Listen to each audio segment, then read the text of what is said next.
Hello everyone, welcome to today's video. Today we're gonna go to Ike.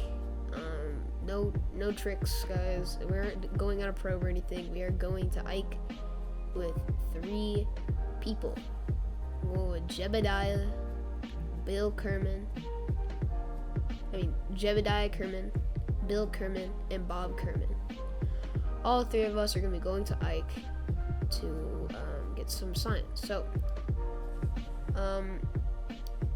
so what you guys are looking at is Delta V map. So this Delta V map is basically there so we can see how much Delta V it takes to do a certain thing. In this case, going to Ike. So what we're gonna do is we're gonna do some math, unfortunately, so that we can see how much Delta V is gonna take for us to go to Ike. So basically, if you take the amount of Delta V for each thing, so it takes 3,400 Delta V to get inside of a low Kerbin orbit, and then it takes another 950 to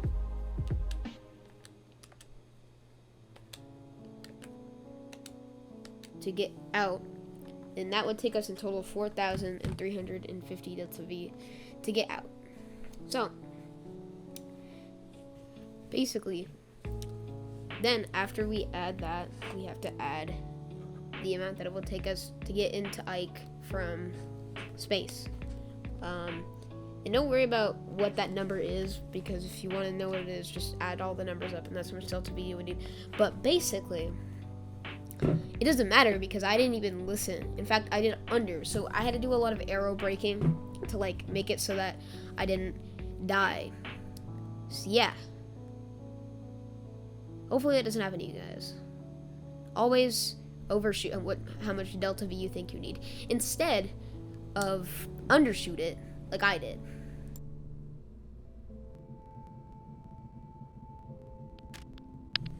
So what I originally wanted to do was I wanted to post a video on Christmas Day as a Christmas special.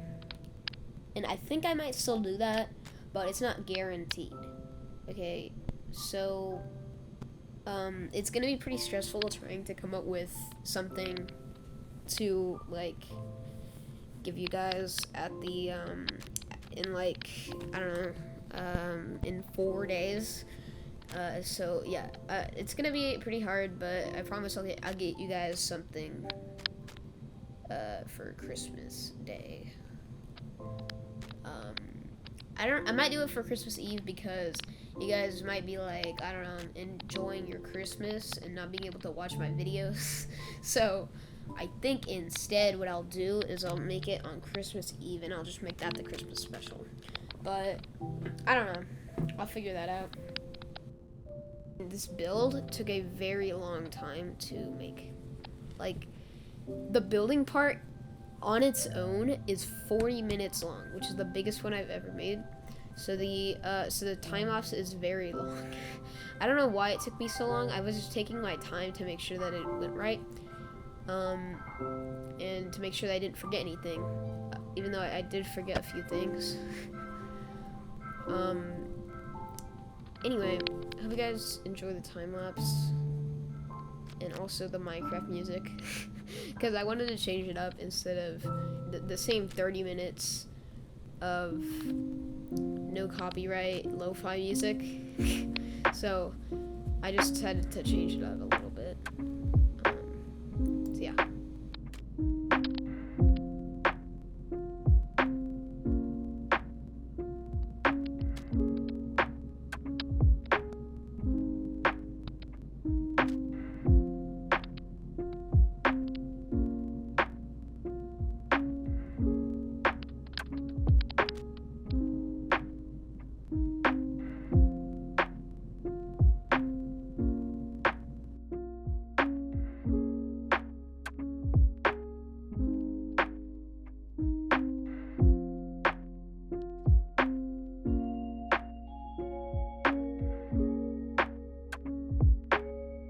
we talked about this in the last episode, in the last video. We talked about how, you know, we're waiting for our transfer window. So, yep, we got it.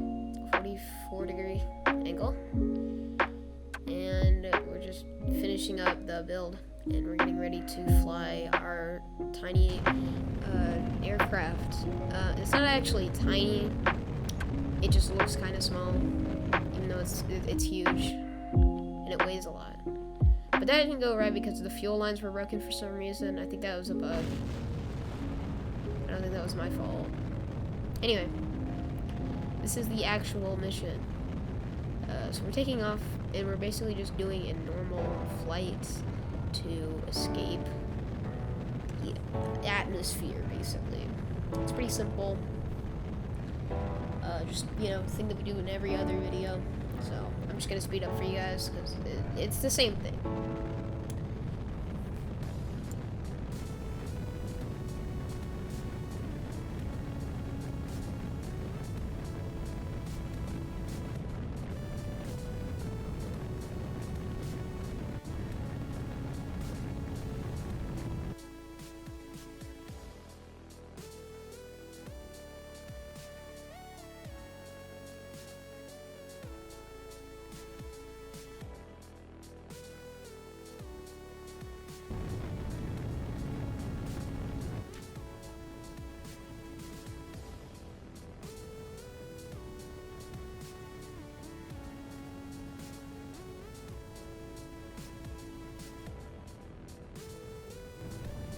We got our orbit, and basically, all we're gonna be doing now is trying to get our encounter with Duna, so that we can get to Ike.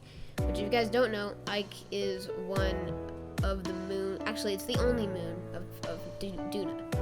So that's why we're going there. Anyway, enjoy the time-lapsed version of me trying to get my encounter.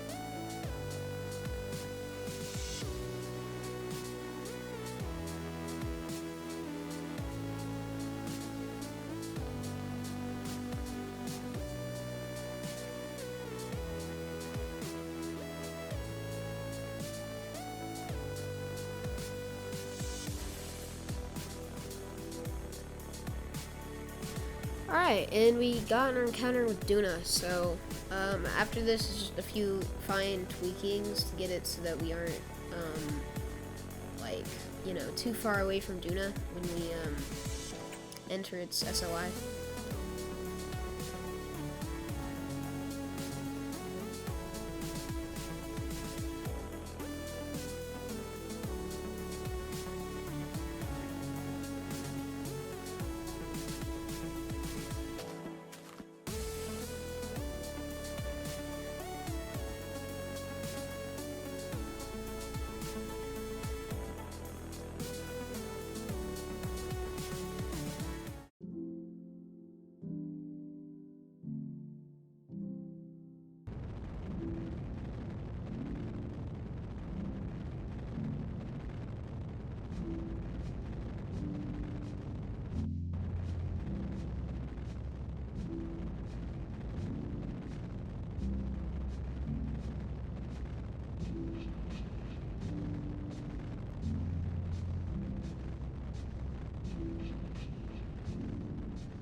got our flyby, so that's cool.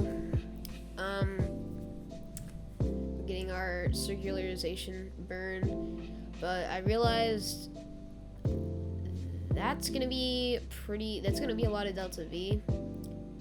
So instead, we're gonna be using air brakes, because as I said before, I did not bring nearly enough delta V to actually do this.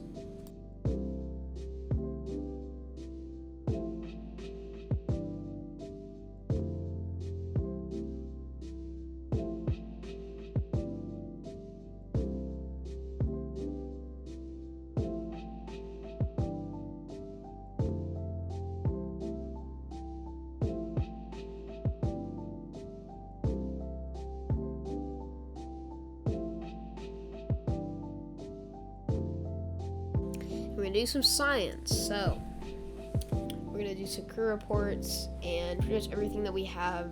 We're gonna use pretty much everything that we have because we're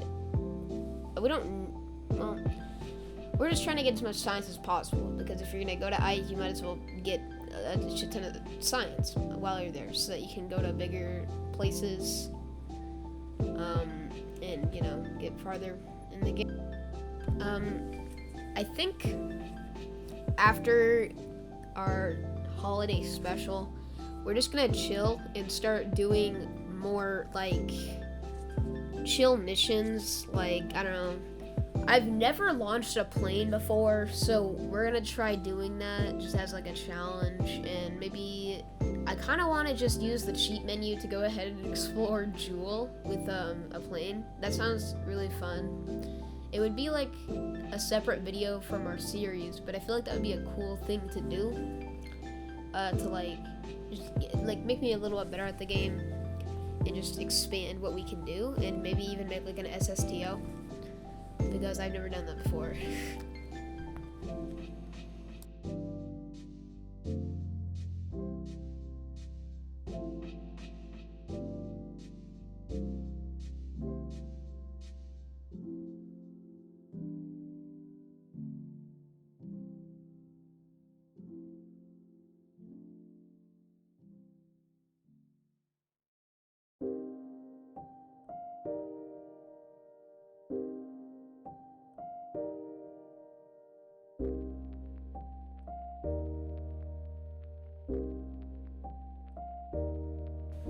So, since I didn't have nearly enough delta V to do this, I used this thing called aero braking. I've been talking about that a lot in this episode, but this is what it is basically. You basically just use the atmosphere to get inside of an orbit around something. So I didn't go low enough inside of the planet to successfully do an aero brake, because we were going so fast that's pretty much impossible. So if I were to have went any lower, I probably would have exploded, and I probably would have had to have loaded a save and tried that again. But we're just burning to just do the final stretch to be able to get into an orbit so that we can actually go around Ike.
So, I'm gonna do some science.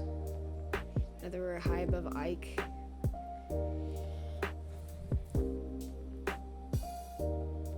There's this new thing I got. This new like science part. It's like that thing right there. I don't know what it's called, but it's like it like measures the atmosphere kind of, so it's kind of like a barometer.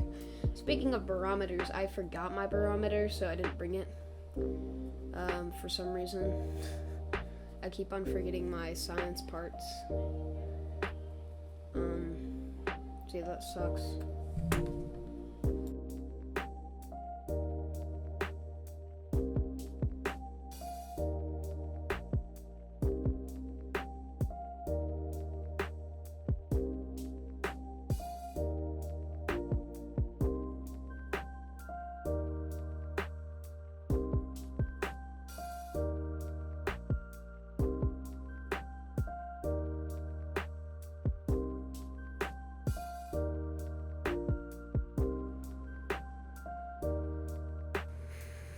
Alright, and we're circularized, so now it's only a matter of time until we land and get back.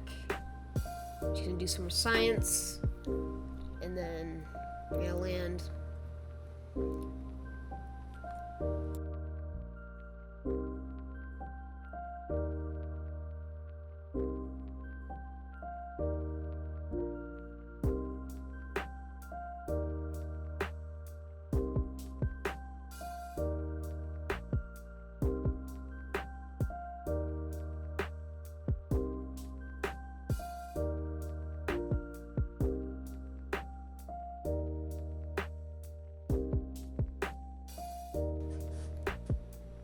Alright, and now we're setting our landing trajectory to be in the light side of Ike facing the KSC, so we have a good connection and so that we don't have any trouble landing.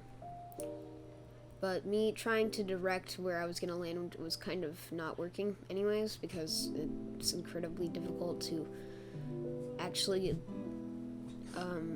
predict where you're gonna land, because when you slow down, because in this orbit I'm going about 300 meters per second, so that's pretty fast, so it takes a while for you to get all of your speed down. So if you want to get your speed down, then you're gonna have to you have to overshoot it, or else you're gonna it's hard to explain, honestly. But I guess that is my job to explain it. I mean, not my job, I don't get paid for this, but whatever.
We have landed.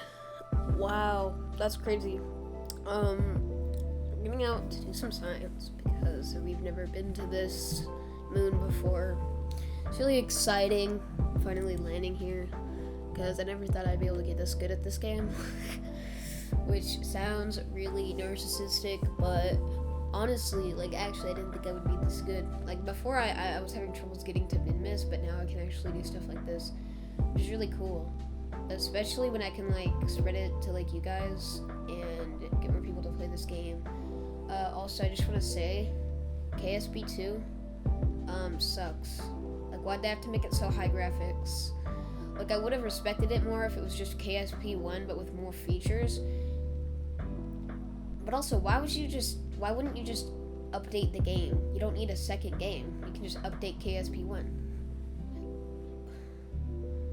But there's just so much, it's too high graphics. Like, you literally need a better graphics card than to run Microsoft Flight Simulator, which is very hard to run. So that just says a lot. Honestly, they should have made it a lot less graphics heavy, because I don't have that good of a computer. Heck, this isn't even my computer. This is my mom's computer. So I have to use that because my computer died. The CPU fried.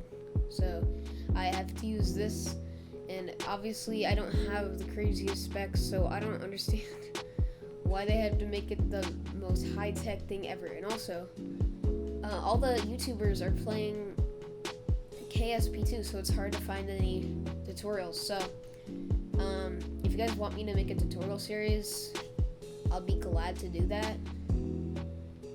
Since this isn't a tutorial series, I mean, you technically could follow this as a tutorial series, but there's a lot of cuts, and I don't really explain that much, so, you know, it would be pretty hard to follow along. So if you guys want a tutorial series, you guys can tell me.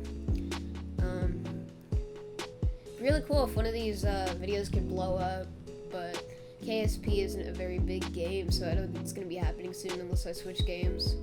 Which, don't worry guys, I probably won't be doing that unless you guys want me to, because honestly I don't know what you guys want. Anyway, let's continue the video.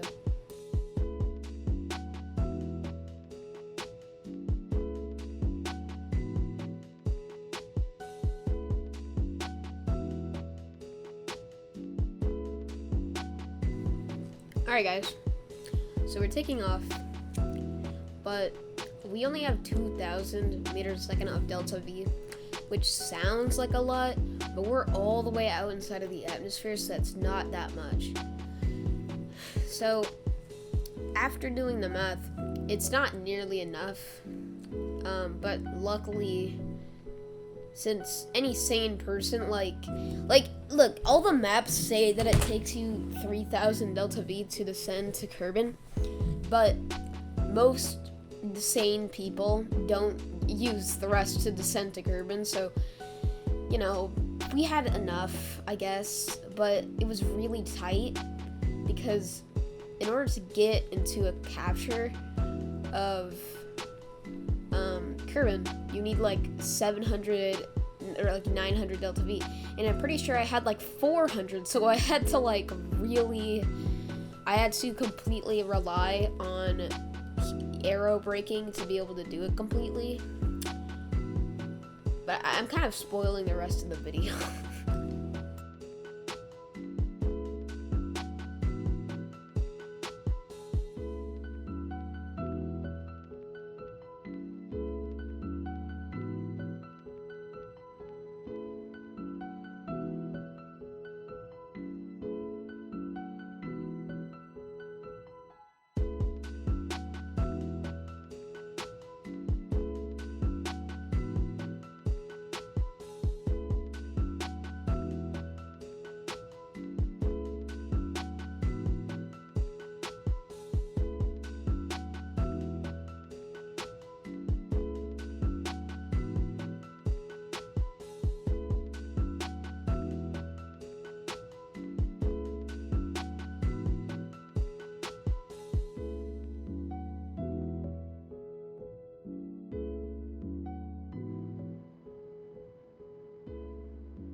Right, and we're now starting the arrow breaking process. So we put our periapsis below 70 kilometers so that we can start arrow breaking within Kerbin. With our 3 fellow Kerbinauts, Jebediah Kerman, Bill Kerman, and Bob Kerman, are all going to make it to home safely because of the amazing science. Yes, science, guys. Anyway, this took like a year. This literally, I feel so bad for them. They're probably so bored right now. Like, imagine having to stay inside the same capsule eating the exact same food every day for like a year straight. I would not be very happy. Like, I'd probably have to go on a lot of spacewalks to keep myself occupied, you know what I mean? Anyway.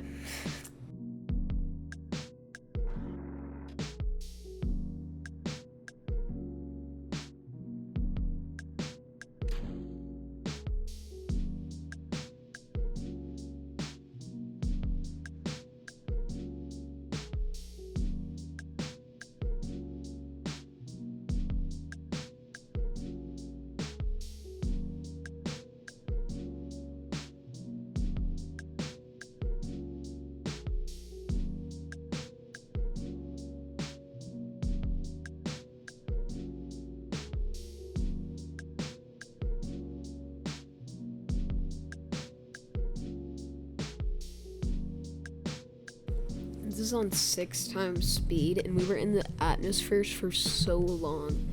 Like, it's so cool to arrow break like this because it feels like you're just in the atmosphere for so long and you're just falling. It's crazy. Anyway, we're about to land. Jebediah Kerman, Bill Kerman, and Bob Kerman can finally see that they're done with their Ike expedition and now they can see their families again. Nice. And as they approach the landing, look around and realize that they're on Earth again, and they can finally take a break from all of the expeditioning that they've done.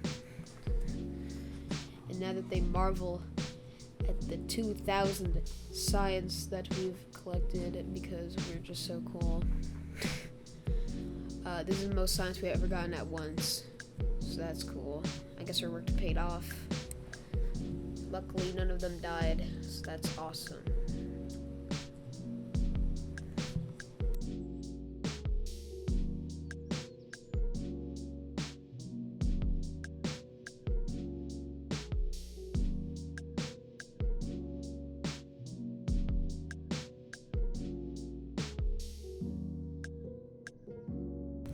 Alright, thanks for watching. Sorry about the long video. This is just a lot more complicated to get to Ike and everything. So, Big W, I got the, I got nuclear,